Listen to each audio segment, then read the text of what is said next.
dan beberapa hari sebelum itu menyebutkan bahawa kuasa untuk mengumumkan PKP menyeluruh, lockdown ataupun PKP 1.0 ataupun lebih ketat daripada itu adalah terletak di bidang kuasa Majlis Keselamatan Negara yang diketuai oleh Perdana Menteri dan juga di bawah Kerajaan Persekutuan.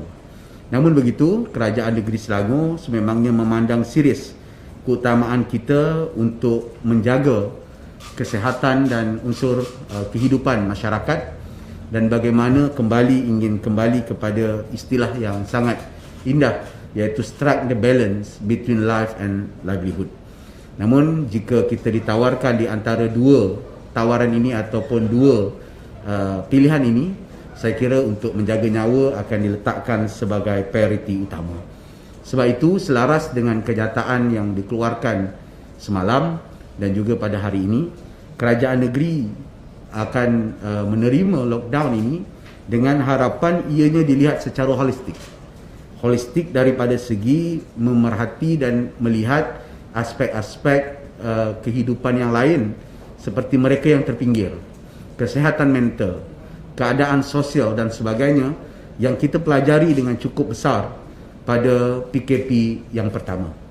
Saya baru berhubung dengan Yang Berhormat Datuk Seri Dr. Zulkifli tadi yang rata-rata menyebutkan bahawa Selangor menolak lockdown. Saya rasa laporan itu separah tepat kerana kita disebutkan di sana bahawa segala keseluruhan aspek itu harus diteliti dengan menyeluruh, terutamanya agar kita dapat menyeimbangkan dan dapat memastikan kehidupan masyarakat dapat berjalan dengan baik dan juga aspek kemampuan kita untuk menanggung dan bersedia berdepan dengan segala kesan-kesan yang lahir daripada PKP 1.0 dulu, cara dan kaedahnya, ataupun pengetatan ataupun lockdown yang menyeluruh sebagaimana yang telah berlaku di beberapa belah negara di dunia seperti di Wuhan dan aplikasi yang dibuat oleh beberapa buah negara.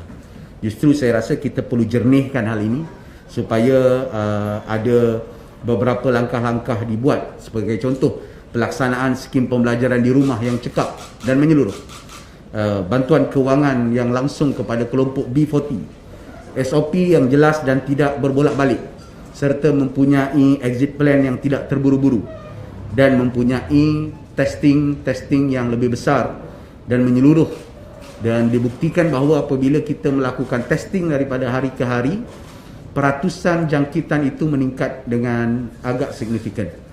Saya laporkan tadi hasil daripada mass testing kita semalam di Ulu Kelang dengan di Bukit Antarabangsa. Ia melebihi daripada kadar biasa, kadar jangkitan, iaitu sekitar 7 sehingga 9%. Kadar biasa jangkitan ataupun keboleh jangkitan daripada mass testing kita adalah sekitar 4 dan 5%. Ini menunjukkan bahawa jangkitan yang besar telah berlaku dalam komuniti dan kita perlu memperbanyakkan testing ini supaya proses pengasingan dan proses pengesanan terhadap mereka yang didapati positif dapat dilakukan dengan menyeluruh. Lockdown adalah satu tindakan yang sementara, tetapi kalau ia sangat diperlukan, ia harus dipikir secara menyeluruh dan komprehensif. Jadi saya kira saya perlu menjernihkan isu tentang kemungkinan kita menolak atau tidak setuju, sebab perkara ini masih lagi di peringkat perbincangan dan sekali lagi kuasa pengumuman serta pengenaan langkah-langkah PKP dan sebagainya masih lagi tertakluk di bawah bidang kuasa Kerajaan Persekutuan, di mana kerajaan negeri turut dipanggil untuk memberikan pandangan-pandangan kita secara menyeluruh.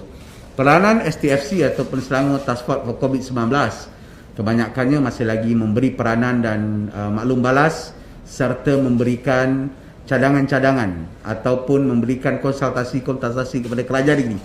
Apakah langkah-langkah yang harus dilakukan, dan akhirnya pihak kerajaan negeri harus memutuskan atas keputusan ataupun atas keperluan yang menyeluruh dan melihat maslahat yang besar, sama ada daripada aspek kesihatan umum ataupun dilihat daripada aspek kehidupan rakyat secara menyeluruh dan muktamad.